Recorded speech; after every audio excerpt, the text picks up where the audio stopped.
In a foggy Venetian winter, Casanova sneaked into an ancient palace on the Cannaregio Canal, knowing that his adventure could cost him more than one heart. The palace belonged to Count Alberto di Verona, an unforgivingly jealous man, and the husband of the beautiful Elisa, whose beauty was so famous that it was said that painters fought over her portrait.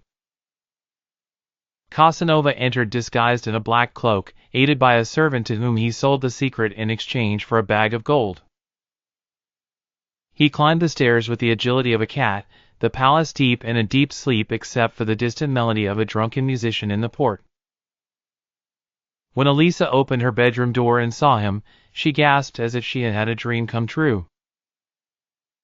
"I have not come to steal your beauty, but to restore to you the life that was stolen from you." But her heart was in a violent struggle between fear and desire, between wifely duty and the faint voice of her womanhood. She sat by the fireplace, the flames dancing in shadows on the wall. "If my husband had known," she said, "he would have killed us both and burned this palace to the ground."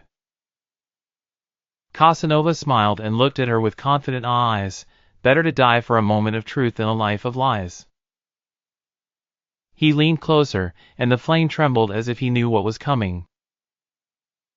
But before his hand could touch hers, there was the creak of a door being violently opened and the sound of heavy footsteps approaching the corridor. Eliza froze as Casanova snatched his cloak and leapt from the balcony into the dark canal, disappearing into the water like a spectre of glass. When the enraged Count entered, he found only an open window and a wind carrying the remnants of a strange perfume. As for Eliza, she continued to stare at the water from the balcony, whispering in a low voice, "He escaped, but he stole something that can't be recovered, my heart."